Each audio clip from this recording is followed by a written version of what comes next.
Hi friends, welcome back to Suma home maker. నేను మీ సుమా శ్రీధర్. ఈరోజు వీడియోలో నేను పచ్చి చేపల్ని మార్కెట్ నుంచి తీసుకొచ్చుకున్న తర్వాత ఏ విధంగా క్లీన్ చేసుకోవాలనేది చెప్తున్నానండి. మా వీడియోస్ని కనుక ఫస్ట్ టైం చూస్తుంటే సబ్స్క్రైబ్ చేసుకొని లైక్ చేయండి. మార్కెట్ నుంచి తీసుకొచ్చిన చేపల్ని ఒక లోతుగా ఉన్న గిన్నెలోకి వేసుకొని అందులోకి ఒక గుప్పెడు కల్లుప్పునైతే వేసుకోవాలి.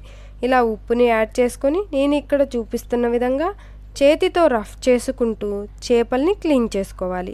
ఇలా కల్లుప్పుతో క్లీన్ చేసుకోవటం వలన చేపల్లో ఉన్న జోము పోతుందండి.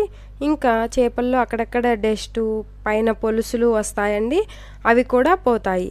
ఇలా ఒక 1 మినిట్ క్లీన్ చేసుకుంటే చేపల్లో ఉన్న జోమంతా విరిగిపోతుంది. ఇప్పుడు ట్యాప్ కింద పెట్టి బౌల్ నిండా వాటర్ని పట్టి చేపల్ని నీట్గా క్లీన్ చేసుకోవాలి. ఎక్కువగా అదిమి పెట్టి వాటిని క్లీన్ చేయకూడదండి.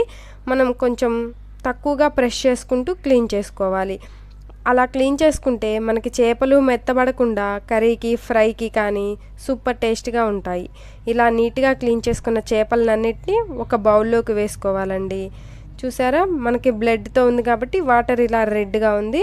మనం 4 టైమ్స్ అలా క్లీన్ చేసుకున్న తర్వాత వాటర్ వైట్గా వచ్చేంత వరకు క్లీన్ చేసుకోవాలి.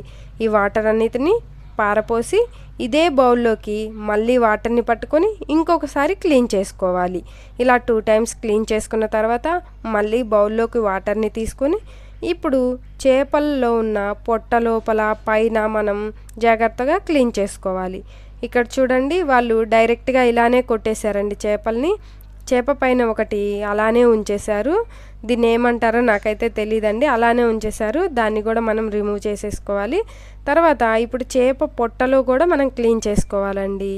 చేపలు కొట్టే వాళ్ళు హడావుడిగా కొట్టిస్తారు కదండి. మనం ఇంటికి వచ్చిన తర్వాత మొత్తాన్ని జాగ్రత్తగా చూసుకుంటూ క్లీన్ చేసుకోవాలి.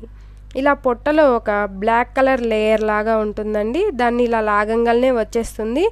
దీన్ని కూడా ప్రతి ఒక్క ముక్కకి మనం క్లీన్ చేసుకోవాలి. ఇలా మొత్తాన్ని క్లీన్ చేసుకున్న తర్వాత వీటన్నిటిని ఒక బౌల్లోకి తీసుకోవాలి. ఇక్కడైతే వాళ్ళు వేస్ట్ని కూడా తీసేయలేదండి, వేస్ట్తో సహా వేసేశారు. ఇలాంటివి అక్కడక్కడ వస్తూ ఉంటాయండి. అందుకే మనం అన్ని ముక్కల్ని జాగ్రత్తగా చూసుకుంటూ క్లీన్ చేసుకోవాలి. ఇంత వేస్ట్ అయితే వచ్చిందండి. నేను తీసుకున్న చేపల్లో ఈ వేస్ట్ అంతా పడేసుకొని ఇప్పుడు ఒక బౌల్లోకి తీసుకున్న చేప ముక్కలన్నిటినీ మళ్ళీ వాటర్ పోసి నేను ఇక్కడ చూపిస్తున్న విధంగా క్లీన్ చేసుకోవాలి. ఇలా క్లీన్ చేసుకున్న తర్వాత వీటన్నిటిని ఒక బౌల్లోకి తీసుకోవాలి. ఇలాగ చేపల్ని నీళ్ళల్లో ఇలా అనుకుంటూ ఒక్కొక్క ముక్కని క్లీన్ చేసుకోవాలండి. మా చిన్నప్పుడు అయితే అమ్మ వాళ్ళు బాగా క్లీన్ చేసేవాళ్ళు. అసలు చేపల స్మెల్ కూడా వచ్చేది కాదండి. అంత క్లీన్గా అయితే నేను ఇప్పుడు చూపిస్తున్నాను. ఇలా క్లీన్ చేసుకున్న వాటన్నిటిని ఒక బౌల్లోకి వేసుకొని ఇప్పుడు ఇందులోకి 2 టేబుల్ స్పూన్ల పెరుగును వేసుకోవాలండి. 2 టేబుల్ స్పూన్ల పెరుగును వేసుకొని నేను ఇక్కడ చూపిస్తున్న విధంగా పెరుగును మొత్తాన్ని ముక్కలకైతే అప్లై చేసుకుంటూ వాష్ చేసుకుంటే చేపలు మనకి తెల్లగా నీచు వాసన లేకుండా ఉంటాయండి. పెరుగు మీరు ఎక్కడా చూసుండరు. మా ఇంట్లో అమ్మమ్మ వాళ్ళు, నానమ్మ వాళ్ళు, అత్తమ్మ, మా అమ్మ కానీ ఇలా పెరుగు కానీ మజ్జిగ కానీ వేసి చేపల్ని క్లీన్ చేసుకుంటారండి. ఇలా క్లీన్ చేసుకోవడం వలన మనకి చేపలు తెల్లగా ఉంటాయి, ఇంకా ఎక్కువ స్మెల్ కూడా రావండి. మీరు కూడా ఒకసారి ఇలా పెరుగుతో క్లీన్ చేసుకొని మీకు ఎలా వచ్చిందో నాకు కామెంట్ చేసి చెప్పండి. చూసారా, 2 టైమ్స్ పెరుగులో వాష్ చేసుకున్న తర్వాత కూడా 2 టైమ్స్ మనం చేపల్ని క్లీన్ చేసుకుంటే ఇంత తెల్లగా అయితే వచ్చేసాయండి. వీటన్నిటిని ఒక బౌల్లోకి తీసుకొని మనం కర్రీ కానీ ఫ్రై కానీ చేసుకోవచ్చు. నేను ఇక్కడ 2 పిక్స్ని చూపిస్తున్నానండి. చేపలు క్లీన్ చేయకముందు, క్లీన్ చేసిన తర్వాత. వీడియో నచ్చితే ప్లీజ్ సబ్స్క్రైబ్ చేసుకోండి.